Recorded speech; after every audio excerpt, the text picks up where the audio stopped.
Hello friends, आपका हमारे channel tax with global में स्वागत है। और आज हम पढ़ने वाले हैं section 16 of CGST act, that is eligibility and condition for taking ITC. ITC मतलब इनपुट टैक्स क्रेडिट क्लेम करने के लिए क्या क्या कंडीशंस हैं, क्या एलिजिबल आईटीसी होगा, तो वो जो है पूरा सेक्शन 16 हमें बताता है। और सेक्शन 16 में क्या क्या है हम आज वो डिटेल में पढ़ने वाले हैं। तो अगर आपको हमारी वीडियो अच्छी लगती है तो आप इसे लाइक जरूर कीजिए और हमारे चैनल टैक्स वे ग्लोबल को जो है वो सब्सक्राइब कर लीजिए, ताकि आप जो है इस तरह की वीडियोस और भी देखते रहें। तो एक समरी हमने पहले बना दी है आपके लिए कि समरी है सेक्शन 16 में। इसके 4 सबसेक्शंस हैं। सेक्शन 16(1) से शुरू करते हैं। तो इसमें बताया गया है कि कौन आईटीसी क्लेम कर सकता है। एक रजिस्टर्ड पर्सन जो है आईटीसी क्लेम कर सकता है जो उसने परचेज की है, वो जिस पर उसने टैक्स पे किया है, वो जो गुड सर्विस है वो जो है यूज्ड या intend to be use in the course of his furtherance of business होनी चाहिए। मतलब बिजनेस पर्पस के लिए उसने यूज किया है या इंटेंड टू यूज है। तो इन दोनों ही केसेस में जो है आईटीसी वो क्लेम कर सकता है। बट दूसरी कंडीशन ये होती है कि उसकी जो है इलेक्ट्रॉनिक क्रेडिट लेजर में जो है उसका आईटीसी क्रेडिट हो चुका है। तो ये कंडीशन अगर सेटिस्फाई वो कर रहा है तो एक रजिस्टर्ड पर्सन जो है आईटीसी क्लेम कर सकता है। सेक्शन 16(2) हमें बताता है कि क्या क्या जो है बेसिक डॉक्यूमेंट या बेसिक कंडीशंस हैं जिनको मीट करना पड़ेगा आईटीसी क्लेम करने के लिए। सबसे पहले तो जो रिसिपिएंट है जिसको इनपुट क्लेम करना है, तो उसके पास टैक्स इनवॉइस, डेबिट नोट या फिर मतलब कोई भी सपोर्टिंग टैक्स पेइंग डॉक्यूमेंट कि उसने टैक्स पे किया है, तो वो उसके पास पोजीशन में होना चाहिए, उसके पास वो इनवॉइस होना चाहिए। सेकंड है कि जो सप्लायर है जिसने गुड सप्लाई की थी, उस रिलेटेड इनवॉइस को उसने अपनी जीएसटीआर 1 में कंसीडर किया है और वो रिसिपिएंट के मतलब जो उसको इनपुट क्लेम करना है उसकी जीएसटीआर 2B में वो इनवॉइस रिफ्लेक्ट हो रहा है। मतलब हम उन्हीं इनवॉइसेस का आईटीसी अब क्लेम कर सकते हैं जो कि हमारी जीएसटीआर 2B में भी दिखाई दे रहे हैं। ये जो सेक्शन है अभी ये अमेंडमेंट जो है जनवरी 22 से ही एप्लीकेबल है। इससे पहले जो है ये नहीं था।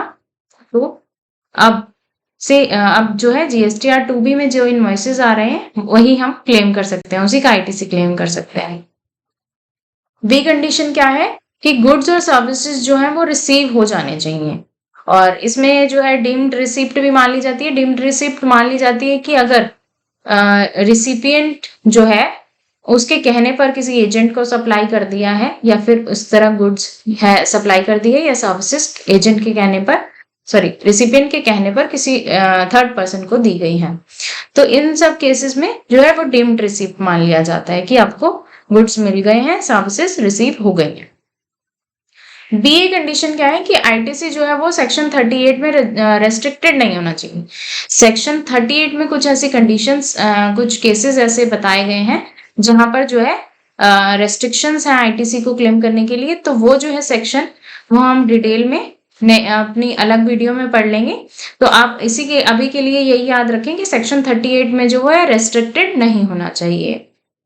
और payment of tax to government, जो भी एक्चुअल जो मतलब जो टैक्स है वो एक्चुअल गवर्नमेंट को पे हो चुका हो, मतलब सप्लायर ने वो जो है टैक्स पे कर दिया हो, और चाहे वो कैश से पे किया हो मतलब कैश लेजर से, या फिर आईटीसी क्लेम करके किया हो, उससे फर्क नहीं पड़ता, बट वो जो है एक्चुअल गवर्नमेंट को पे हो चुका होना चाहिए।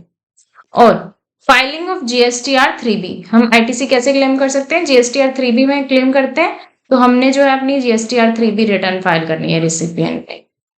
इसके अलावा कुछ प्रोविजन दी गए हैं, जैसे कि गुड्स रिसीव्ड है, अगर लॉट और इंस्टॉलमेंट्स में हमें गुड्स मिल रहे हैं तो जब लास्ट लॉट मिल गया तब हम उस इनवॉइस का जो है आईटीसी क्लेम कर सकते हैं।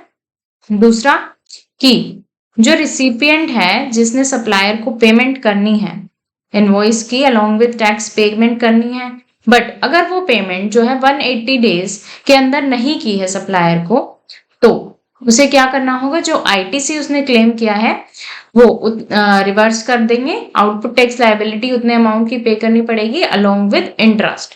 बाद में थर्ड पॉइंट है कि अगर बाद में वो उस इनवॉइस का पेमेंट सप्लायर को कर दे रहा है अलोंग विद टैक्स, तो वो उसका आईटीसी क्लेम कर सकता है। फिर सेक्शन 16(3) हमें क्या बताता है? सेक्शन 16(3) बताता है कि डेप्रिसिएशन जो है, अगर इनकम टैक्स एक्ट में अगर आपने टैक्स कंपोनेंट पे डेप्रिसिएशन क्लेम कर लिया है तो आप उसका आईटीसी नहीं ले सकते हैं।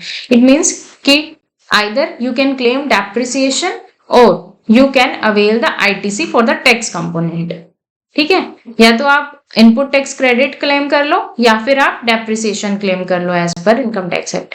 तो दोनों में से एक चीज हो सकती है, दोनों एक साथ पॉसिबल नहीं है टैक्स कंपोनेंट के लिए।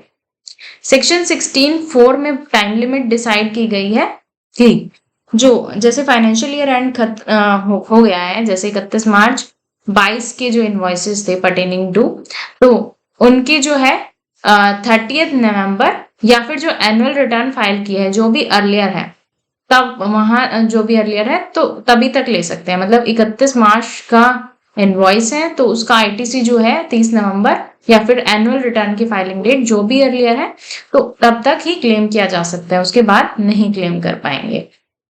तो ये हमने समरी पढ़ ली है। इसके बाद जो है अब हम नेक्स्ट स्लाइड पे आ जाते हैं। ये नेक्स्ट स्लाइड जो है हमारी बिल्कुल बेयर एक्ट से ली गई है। इसमें सिर्फ हमने आपको प्रेजेंट करने के लिए कुछ वर्ड्स को हाईलाइट करके दिखाया है, बाकी ये लैंग्वेज जो है पूरी आपकी लॉ वाली है, ताकि आप खुद जो है मतलब उसको लॉ की लैंग्वेज को पढ़ना सीख जाएं।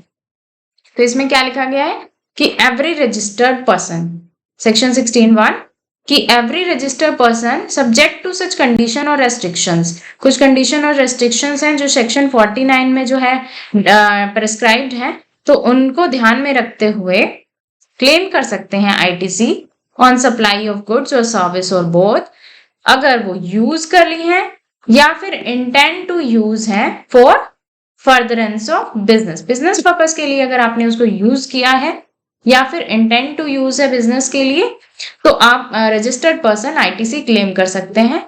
दूसरी कंडीशन है कि वो जो है हमारा उसका इलेक्ट्रॉनिक क्रेडिट लेजर में वो अमाउंट जो है वो क्रेडिट हो चुका होना चाहिए।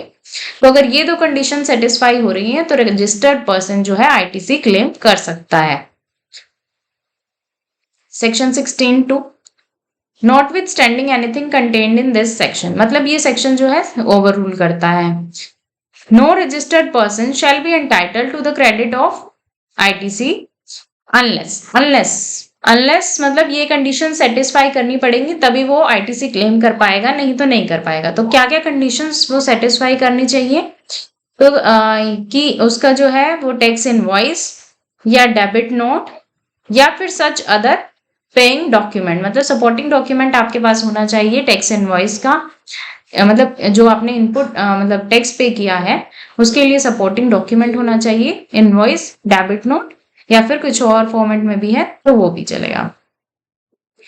सेक्शन इसका सब क्लॉज AA है, ये जैसे कि मैंने बताया आपको जनवरी 22 से एप्लीकेबल है, 1 जनवरी 22 से। इसमें क्या है, अब आप लैंग्वेज समझिएगा कि डिटेल ऑफ इनवॉइस और debit note referred in clause A, मतलब इससे लिंक कर रहा है कि जो जिस इनवॉइस की बात हो रही है या जिस डेबिट नोट की बात हो रही है as per clause A has been furnished by the supplier, supplier नहीं मतलब जिससे हमने गुड्स खरीदे हैं उसने अपनी आउटवर्ड सप्लाई में कर दिया। मतलब यहाँ पे क्या बात कर रहा है कि GSTR 1 में उसने अपना शो कर दिया है।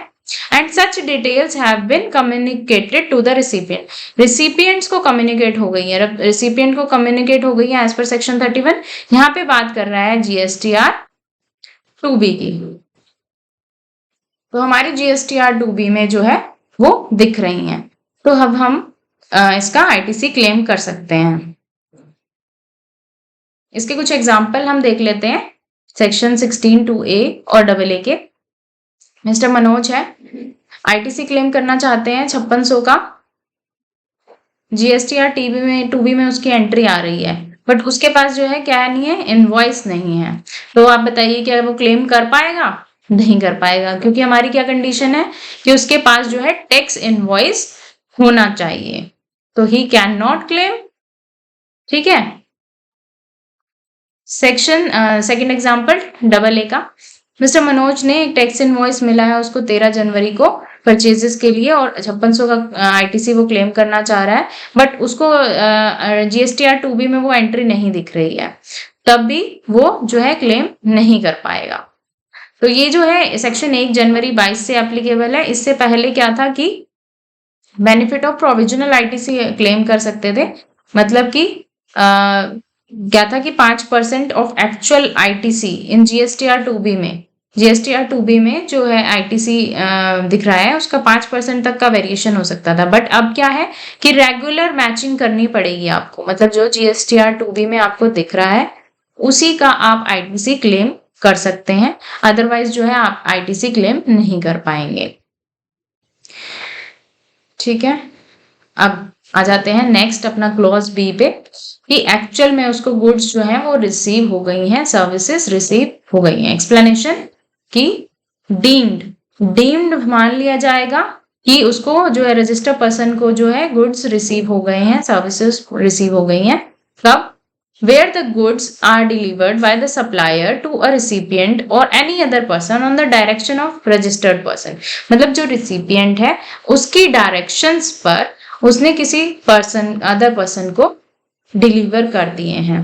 एक्टिंग एज एन एजेंट, जो कि उसका एजेंट की तरह एक्ट कर रहा है, या फिर अदरवाइज बिफोर और during the movement of goods either by transfer of document, या तो डॉक्यूमेंट टाइटल ट्रांसफर करके, या फिर अदरवाइज भी अगर उसने रिसिपिएंट के कहने पर किसी और को गुड्स दिए हैं तो मान लिया जाएगा कि रिसिपिएंट को गुड्स रिसीव हो गए हैं।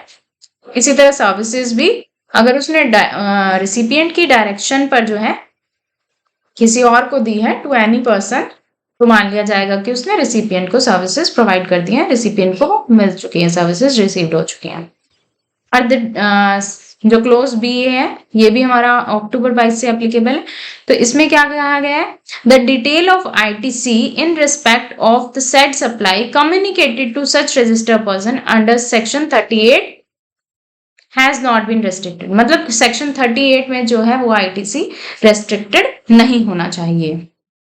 जैसे कि मैंने आपको बताया सेक्शन 38 के लिए जो आप हमारी सेपरेट वीडियो देख सकते हैं कि किस तरह के आईटीसी को वहां पर रेस्ट्रिक्ट किया गया है। एग्जाम्पल देख लेते हैं। मिस्टर मनोज को एक टैक्स इनवॉइस मिला परचेज की 10 जनवरी को, बट उसको जो है अभी गुड्स रिसीव नहीं हुए, लेकिन हम आईटीसी कैसे क्लेम कर सकते हैं? जब हमें गुड्स रिसीव हो चुके हों। तो इस केस में वो जो कब कर पाएगा? जब उसको गुड्स जो है डिलीवर्ड हो पाएंगे तभी वो उसका आईटीसी क्लेम कर सकता है। सी क्लॉज पे आ जाते हैं सेक्शन 16(2) के। Section subject to the provision of section 41 the tax charge in respect of such supply has been actually paid to the government को जो है वो टैक्स जो है जो आपने सप्लायर को टैक्स पार्ट दिया है, मतलब बेसिक अमाउंट दिया है, टैक्स दिया, टोटल अमाउंट आपने सप्लायर को पे कर दिया है। अब सप्लायर ने गवर्नमेंट को टैक्स पे कर दिया है उस इनवॉइस के लिए तो वो चेक करना पड़ेगा। लेकिन वो कैसे पे कर सकता है इस टैक्स को? कैश में भी पे कर सकता है या फिर आईटीसी क्रेडिट क्लेम करके भी कर सकता है, बट वो जो है पे हो जाना चाहिए गवर्नमेंट को, तब आप आईटीसी क्लेम कर सकते हैं। He has furnished the return under section 39। ही यहाँ पे रिसिपिएंट की बात हो रही है कि मतलब रिसिपिएंट जो है अपने जीएसटीआर 3B की बात कर रहे हैं कि जीएसटीआर 3B में आप आईटीसी क्लेम करते हैं तो आप रिसिपिएंट जो है जीएसटीआर 3B फाइल कर दे। तो ये कंडीशंस हैं, अगर मीट हो रही हैं तो आईटीसी क्लेम किया जा सकता है। ये जो है मैंडेटरी है, मतलब इनमें जो है लाइक टैक्स इनवॉइस होना चाहिए। समरी पर आ जाते हैं हमारा, एक बार आपको समराइज कर देते हैं कि हमारा ये टैक्स इनवॉइस होना चाहिए, उसके अलावा 2B में रिफ्लेक्ट होनी चाहिए, गुड्स जो है एक्चुअली में रिसीव हो चुकी हों, सेक्शन 38 में रेस्ट्रिक्टेड नहीं होनी चाहिए, एक्चुअल में गवर्नमेंट को जो है टैक्स पे हो जाना चाहिए और जीएसटीआर 3B हमने फाइल करनी है, तब हम जो है आईटीसी क्लेम कर सकते हैं। अब प्रोवाइजो पे आ जाते हैं। Provided that where the goods against an invoice are provided in lots or installment, lots और installments में अगर हमारे पास goods आ रही हैं तो जो लास्ट लॉट है उस तब हमें जब रिसीव हो जा रहा है तब हम उस पर आईटीसी क्लेम कर सकते हैं। Next, provided further where a recipient अगर सप्लायर को पे करने में payment fails to pay to the supplier other than the supply on which the tax is payable under reverse charge. मतलब रिवर्स चार्ज आरसीएम वाले cases को छोड़ दें, ठीक है। आरसीएम में तो क्या है कि रिसिपिएंट को ही टैक्स पे करना होता है। इसमें क्या होता है अदर देन आरसीएम कि आप सप्लायर को टैक्स कंपोनेंट दे देते हैं, तो आपको इसमें जो है सप्लायर को अगर आपने पेमेंट ही नहीं करी है तो कितने दिन में 180 डेज में फेल हो गया है, रिसिपिएंट ने सप्लायर को पेमेंट नहीं की है 180 डेज तक, तब दैट अमाउंट जो आपने अगर आईटीसी क्लेम कर लिया उस अमाउंट का, an amount equal to the ITC availed, अगर आईटीसी अवेल कर चुके हैं उस अमाउंट का, तो वो जो है एड बैक हो जाएगा आपकी आउटपुट टैक्स लायबिलिटी में, और उस पर जो है इंटरेस्ट भी पे करना पड़ेगा, ठीक है। तो अगर रिसिपिएंट सप्लायर की पेमेंट 180 डेज तक नहीं कर पा रहा है तो जो आईटीसी उसने क्लेम किया है उस पर जो है वो उसका रिवर्स हो जाएगा, आउटपुट टैक्स लायबिलिटी पे करनी पड़ेगी, प्लस उस पर इंटरेस्ट भी देना पड़ेगा। प्रोवाइडेड अगर रिसिपिएंट जो है बाद में उसकी पेमेंट कर दे रहा है, अवेलमेंट उसकी आ जाएगी, अवेल कर सकता है आईटीसी ऑन पेमेंट, ठीक है। बाद में अगर इस अमाउंट की उस इनवॉइस की पेमेंट कर देता है आफ्टर 180 डेज भी, तो आईटीसी क्लेम कर सकता है जब वो उसकी पेमेंट कर दे रहा है। सेक्शन 16(3) सेक्शन 16(3) की क्या बात करता है कि अगर डेप्रिसिएशन आपने क्लेम कर लिया है ऑन टैक्स कंपोनेंट, ठीक है, to the of the cost of capital goods, मतलब कैपिटल गुड्स आपकी आई है 1 लाख की, उस पर 18% जो है आपका जीएसटी था, और आपने जो है टोटल अमाउंट का डेप्रिसिएशन क्लेम कर लिया है, तब आप उस पर आईटीसी क्लेम नहीं कर सकते। लेकिन अगर आप उसको 1 लाख से ही कैपिटलाइज कर रहे हैं, देन जो टैक्स कंपोनेंट है उसका आप आईटीसी क्लेम कर सकते हैं, ठीक है। दोनों चीज नहीं होंगी कि आप उसका आईटीसी भी क्लेम कर लें और फिर टैक्स कंपोनेंट को कैपिटलाइज भी कर दें, तो ऐसा नहीं होता है। आप आइदर आईटीसी क्लेम कर सकते हैं या फिर आप उसको डेप्रिशिएट कर सकते हैं, डेप्रिसिएशन उस पर क्लेम कर सकते हैं। सेक्शन 16(4) पे आ जाते हैं। Section 16(4) a registered person shall not be entitled to take ITC in respect of an invoice or debit note for supply of goods or service or both after the 30th day of November। मतलब अगर financial year and हो गया है following the end of financial year, ठीक है, like 31 मार्च 22 की हम बात कर रहे हैं, तो 30 नवंबर 22 तक, या फिर जो भी एनुअल रिटर्न की डेट है, दोनों में से जो भी पहले पड़ेगी तब तक जो है उस इनवॉइस का जो pertaining to end of the financial year है, मतलब मार्च 22 से पहले का अगर इनवॉइस है तो आप उसका आईटीसी जो है नवंबर 22 या फिर एनुअल रिटर्न जो फाइल की है जो भी डेट पहले पड़ रही है तब तक वहां तक ही क्लेम कर सकते हैं। सेक्शन इसमें ये बताया गया है, सेक्शन एक और प्रोवाइड जो है कि जो सेक्शन जो पर्टेनिंग टू फाइनेंशियल ईयर 17-18 जब एप्लीकेबल हुआ था तो उसके लिए जो है डेट एक्सटेंड कर दी गई थी, उसकी जो डेट थी वो मार्च 19 तक उसमें आईटीसी क्लेम कर सकते थे। अभी के लिए तो 30 नवंबर या फिर एनुअल रिटर्न की डेट ही देखनी है, जो भी पहले वहीं तक जो है आईटीसी क्लेम किया जा सकता है। एग्जाम्पल, XY कॉर्पोरेशन जो है एक परचेज इनवॉइस है उसके पास, 8 दिसंबर 22 को परचेज की थी, want to claim GST on that purchase. Criteria क्या रहेगा कि 30 नवंबर 22, दिसंबर 21 का है, मतलब 21-22 का इनवॉइस है, 21-22 का इनवॉइस है तो 30 नवंबर या फिर एनुअल रिटर्न जो है जीएसटी की फाइल की है, जो भी इन दोनों में से अर्लियर है, ठीक है, वहां तब तक ही आईटीसी उसका क्लेम कर सकते हैं। यहाँ पर जो है 30 नवंबर तक ही, क्योंकि एनुअल रिटर्न उसने कहा है कि 31 दिसंबर को फाइल करिए, तो 30 नवंबर या 31 दिसंबर को कौन सी पहले पड़ रही है, तो 30 नवंबर पड़ रही है, तो 30 नवंबर तक ही उसका आईटीसी क्लेम किया जा सकता है। इसके लिए नोट क्या है कि डेबिट नोट इनवॉइस डेट, तो डेबिट नोट के लिए डेबिट नोट की ही डेट देखेंगे कि ये नहीं देखेंगे कि वो ओरिजिनल इनवॉइस की जिससे पर्टेन कर रहा था उसकी इनवॉइस डेट नहीं देखी जाएगी, बल्कि डेबिट नोट की ही डेट देखी जाएगी। एक छोटा सा पॉइंट हमने आपके लिए डाल दिया था। तो ये हमने पूरा जो है सेक्शन 16 जो है पूरा डिटेल में कवर कर लिया है और समरी भी हमने इसकी पढ़ लिया है। अगर आपको इससे रिलेटेड कोई भी डाउट है तो आप हमसे कमेंट करके पूछ सकते हैं। कुछ प्रैक्टिकली आपको इश्यूज आ रहे हैं तो वो भी आप हमसे क्वेश्चन कर सकते हैं कमेंट में। और अगर आपको हमारी वीडियो अच्छी लग रही है तो आप इसे लाइक जरूर कीजिएगा।